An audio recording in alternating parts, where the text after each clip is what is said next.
आज आम आसी पहुँचीचु मयूरभंज जिलार दुर्गम अंचल जहाँकि आम सारसकला निर्वाचन मंडलीर सारसकला ब्लॉक अधीन जाऊँगी। एठारे सरकारंकर आरडी डिपार्टमेंट गोटे काम स्टार्ट करिछि। सारसकला ठारू शंखाभागा सारसकला पाखरू शंखाभांगा पर्यंत किंतु आमे देखैबो गोटे जिनिस जहाँकि आमे तो बुझीबा दूर कथा साधारण लोक भी बुझी पारु नाहांती सतरे कौन एई टाइप काम करा जाए। देखंतु कैमरामैन को अनुरोध करी से देखैबे तलकू पुराना पिच को ताड़ी पुणी सही पिच को एठारे पेस्टिंग करा जाउची। जहाँ जानिबार अच्छी मु जहाँ जानी जे केवल पुराना मेंटालिटी यूज करि परिबे किंतु पिच नुह किंतु एठारे पिच को मध्य यूज करा जाउची। ताहाले एठारो जणा पड़े जे ठिका संस्था एवं सरकारी जंत्री केते मात्रा हरिलुट करछंती एही रास्ता कामटिरु। आसंतु देखिबा यार आहुरी किछि दृश्य।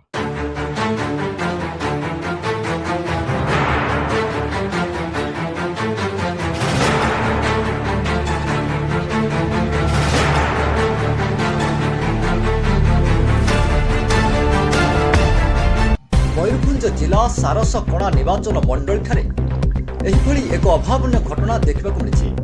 ओडिशा सरकार ग्राम्य उन्नयन विभाग द्वारा सारसकणा ब्लॉक ठीक पछापटे थिबा दरखोली ग्रामरू एक रास्ता कार्य आरंभ होई भाया शिल्पोडी देई करन डिही जगा चारिछक पर्यंत आरंभ होईछि।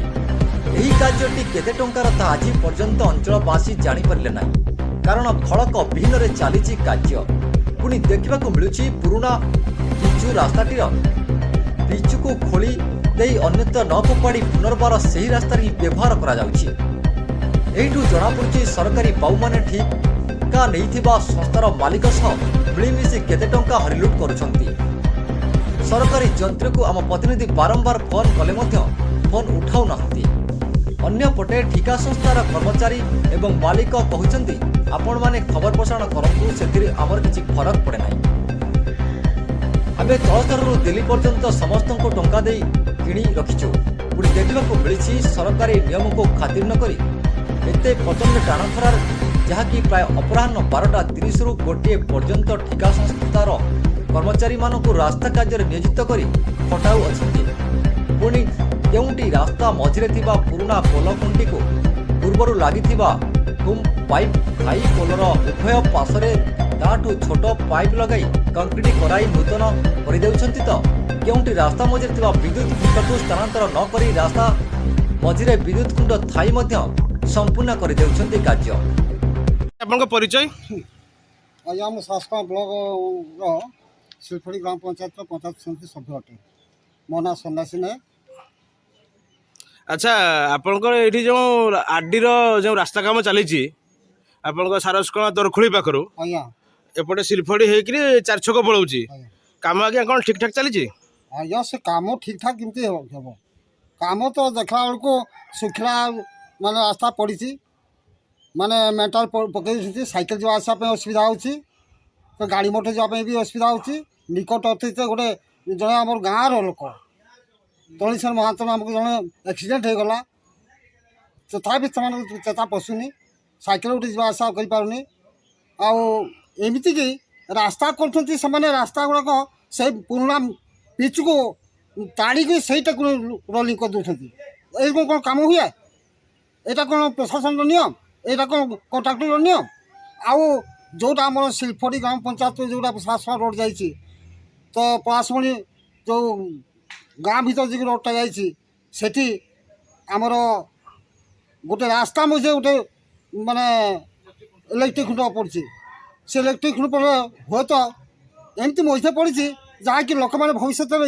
मैं एक्सीडेंट हो पारती कहीं विचारित कराला कहीं उठाला कहीं सिफ्ट कराला मोर कहवा कथा तुरंत सिफ्ट कर नूतन कार्य आरंभ करूँ।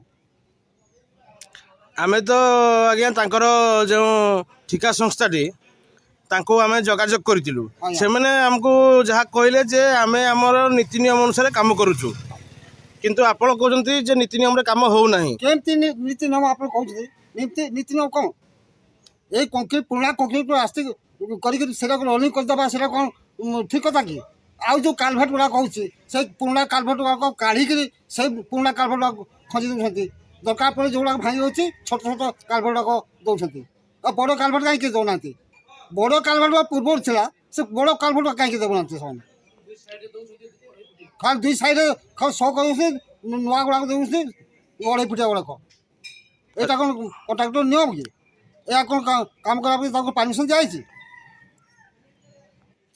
ଆଚ୍ଛା, ଏଇ ବାବଦରେ ଆପଣ ଆମର ଯେଉଁ ଆର୍ଡି ଡିପାର୍ଟମେଣ୍ଟକୁ କିଛି ଜଣାଇଥିଲେ? ଆଜ୍ଞା, ଆର୍ଡି ଡିପାର୍ଟକୁ ଜଣେଇବି କେତେବେଳେ? ତାଙ୍କର ତ ଦେଖା ଦର୍ଶନ ନାହିଁ। ଫୋନ୍ କଲେ ବି ଫୋନ୍ ରିସିଭ୍ କରୁନାହାନ୍ତି।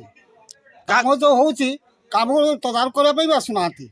ତ ମଣିଷ ସେମାନେ କାମ କରିଯାଉଛନ୍ତି। ଆଉ ସେ ଯେଇ ଉପସ୍ଥିତିରେ କିମ୍ବା ତାଙ୍କୁ କଣ୍ଟ୍ରାକ୍ଟରକୁ କିଛି ପରାମର୍ଶ ଦେଲେ ସିନା ଯେ ଏଇରକମ କର କି ସେରକମ କର କହିଲେ ସେମାନେ କରିବେ। କିନ୍ତୁ ଯେଇର ଦେଖା ଦର୍ଶନ ନାହିଁ, ସେମାନେ ମଣିଷ କାମ କରୁଛନ୍ତି। ଏମିତିକି ମାନେ ଲୋକମାନେ ଯିବା ଆସିବା କରିବା ପାଇଁ ମାନେ ରାସ୍ତାରେ ଏତେ ଧୂଳି ଉଡ଼ୁଛି, ପାଣି ଟିକେ ବି ଦେଉନାହାନ୍ତି। ଯେଉଁଟାକି ଘର ପାଖରେ ଯେଉଁମାନଙ୍କ ଘର ଅଛି ରାସ୍ତାରେ, ମାନେ ସେମାନେ ଏତେ ଅଳିଆ ଆବର୍ଜନା ଘର ଗୁଡ଼ା ଅପରିଷ୍କାର ହେଉଛି, ଆଉ କହିବା ମାନେ ରାସ୍ତା ନାହିଁ। ଧନ୍ୟବାଦ। ଆପଣ ଗୋଟେ ପରିଚୟ ଦେବେ? ମୁଁ ପତଞ୍ଜଳି ନନ୍ଦ।